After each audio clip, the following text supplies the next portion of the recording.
मेरे साथ भी शायद कुछ ऐसा ही हो रहा है। मेरे दफन किए हुए रिश्ते पर राब्ते की बूंद पड़ चुकी है। खुदा करे कि ये बूंद बीच तक पहुंचने से पहले ही दम तोड़ दे, वरना किसी नए पौधे के ताक़ुब में मेरा हरा भरा चमन सूख जाएगा।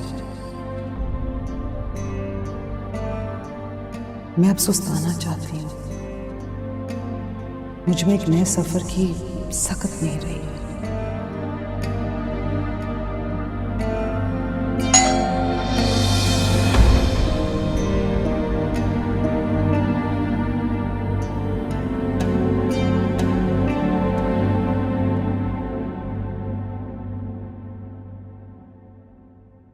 कौन?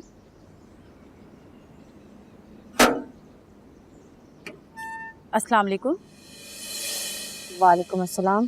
जी मेरा नाम इरम, मैं पाक न्यूज़ से आई हूँ। एक न्यूज़ चल रही है आपके वालिदा के हवाले से काफ़ी चैनल्स पे, हम उसकी कंफर्मेशन के लिए आपके पास आए हैं। क्या आप इस सिलसिले में हमसे कुछ बात करना चाहेंगी?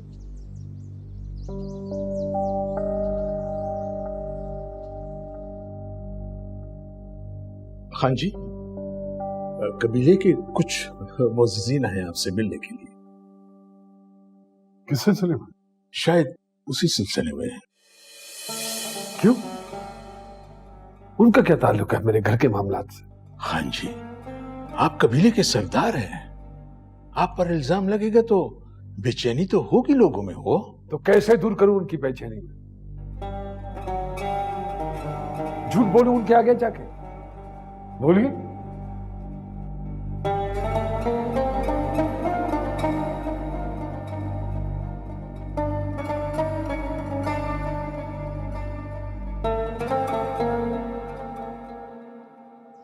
अब ये सब झूठ है, सरासर झूठ है। ऐसा कुछ भी नहीं हुआ। मेरी माँ अपनी मर्जी से गई है सरदार ज़रक खान के घर कुछ मामलात सॉल्व करने, और 2-4 दिन में वो खुद ही वापस आ जाएंगे। देखिए, इस बेबुनियाद न्यूज़ की वजह से मेरी फैमिली को बहुत सदमा पहुंचा है। इसलिए आपके चैनल के तवस्सुत से मैं अपने रिश्तेदारों, मोहल्ले वालों और दोस्तों से कहना चाहती हूँ कि वो हमारे लिए परेशान होना छोड़ दें और हमें भी मज़ीद परेशान मत करें प्लीज़। इस सिलसिले में ज़रक खान से हमने राब्ता करने की कोशिश की, लेकिन हमारा ताल उनसे कोई राब्ता नहीं हो सका। कैमरामैन मोहम्मद इनाम के साथ इरम खान, पाक न्यूज़। आपकी खामोशी इस खबर को और फैला देगी खान जी।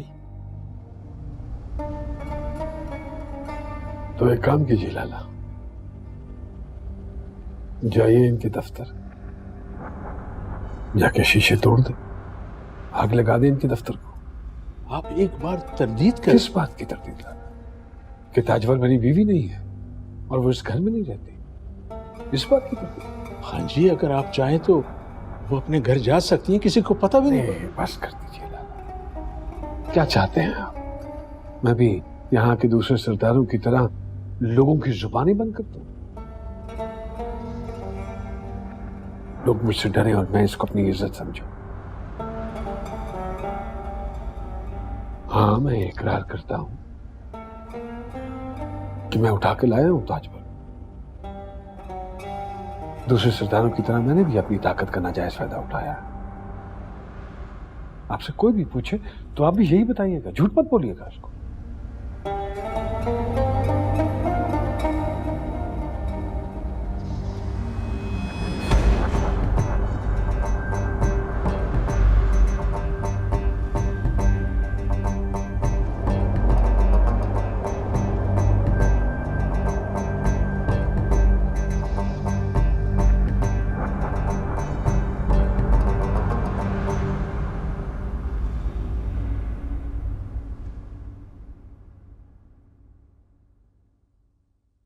साहब, आप यहाँ क्यों आए? तो फिर और कहाँ जाऊं लाला? घर की औरतें मेहमान खाने में नहीं आती। घर की औरतें घर पे बैठी हैं ना। बीबी साहबा, आए, अंदर चले। लाला, कैदियों को भी हवाखोरी की इजाजत मिलती है हर जेल में। प्लीज थोड़ा सा तो सांस लेने दें। बीबी साहबा, यहाँ मर्दों का आना जाना होता है, आपका इधर खड़ा होना मुनासिब नहीं है। वो तो फिर मेरे लिए कोई और कैद खाना तलाश करे। मैं उस घर में नहीं जाऊंगी। लाला, ये बीबी को आप अभी तक अंदर लेके नहीं गए? तुम्हें क्यों नहीं समझ आ रही है? मैं इस औरत का सामना नहीं कर सकती जरक। प्लीज धीमी आवाज में बात करो। जरक, मैं उस औरत के साथ कैसे रह सकती हूँ जो रोज मेरी वजह से सर टकराती है दीवारों पर? तो क्या करूं मैं? निकाल दूं उसको घर से? इतना बदसूरत और भयानक चेहरा दिखा रहे हो तुम मुझे इस रिश्ते का। लाला, मेरे लिए नामुमकिन है जरक। या तो मुझे मेरे घर छोड़ दो या फिर मैं यहीं रहूंगी जब तक तुम्हारी अना को तस्कीन ना मिले। जाइए, किसी मुलाजिमा को भेजिए अंदर से। ना ये मेरी जिद है, ना ये मेरी अना है, और ना ही मेरा गुस्सा। मजबूरी है मेरी, और मजबूरी में इंसान कुछ भी कर सकता है।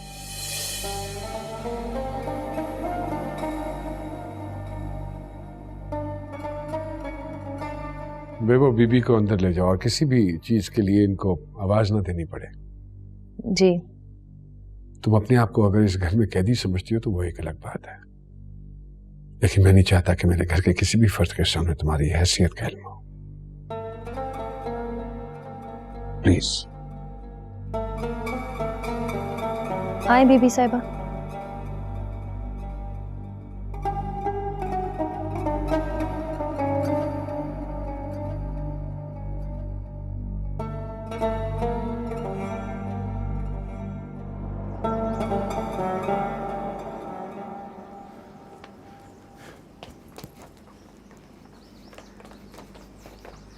तुम उस लड़की के साथ अच्छा नहीं कर रहे हो, वो तुम्हारी वजह से सफर कर रही है। तो क्या करूं? अकेला छोड़ दूं? यही उसके लिए अच्छा है। तो फिर मैं बुरा करने पे मजबूर हूं। उसका अंजाम मौत है। उस लड़की को गैरत की खातिर मार देंगे और तुम्हें भी। तो उनकी गैरत के डर से मैं बेगैरत बन जाऊं? यार, वो कोई ढंग की लड़की होती है ना तो बात समझ में भी आती। पता नहीं एक स्टूपिड अनप्रेडिक्टेबल लड़की के लिए तुम क्यों मरे जा रहे हो। ये सारी बुराइयां आपने मेरी माँ में भी गिनवाई थी, इसीलिए वो लड़की मुझे अच्छी लगती है।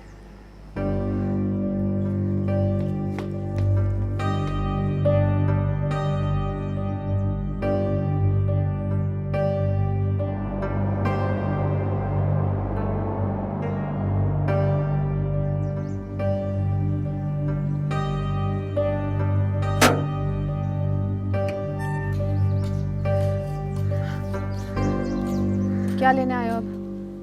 निसा, अंदर चल के बात करें। चले जाओ यहाँ से फरजाद। निसा प्लीज।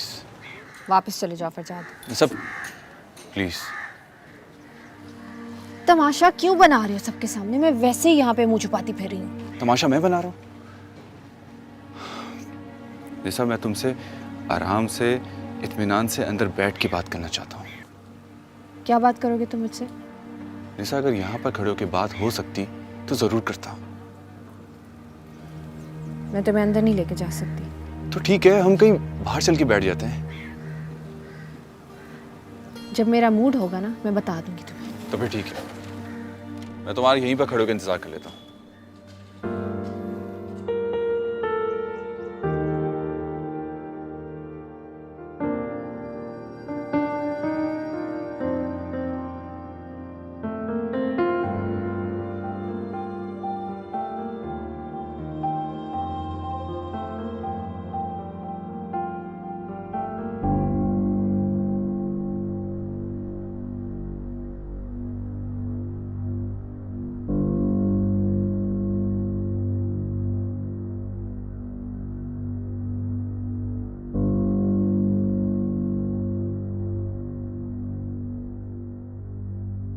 मेरी हिम्मत नहीं हो रही थी आपसे मिलने की, लेकिन मेरी मजबूरी मेरे पांव पकड़ के आपके पास ले आई है।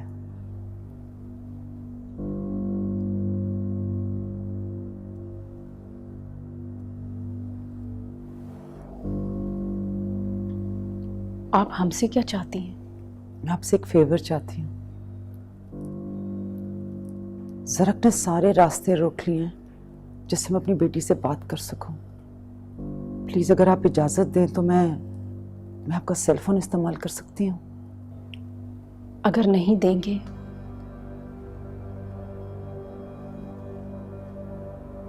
तो क्या आप हमारी कोई भी चीज इस्तेमाल नहीं करेंगी?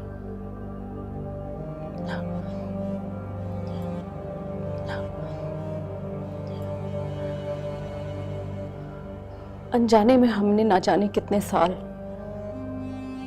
आपकी बख्शी हुई चीजों को अपना समझकर इस्तेमाल किया है। वो जज्बे, वो सोचें, वो दिल,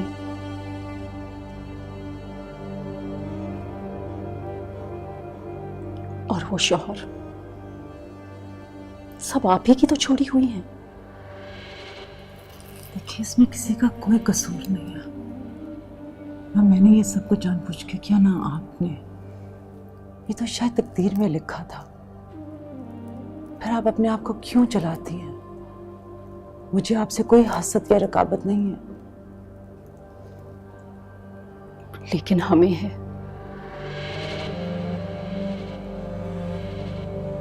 बहुत हसद, बहुत रकाबत और बहुत जलन।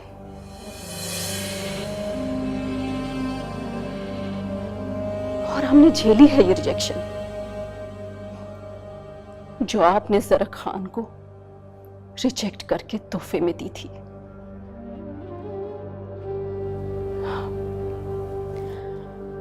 आपने तो उन्हें अपने शौक के लिए छोड़ा था ना, लेकिन उन्होंने हमें आपकी मोहब्बत के लिए छोड़े रखा।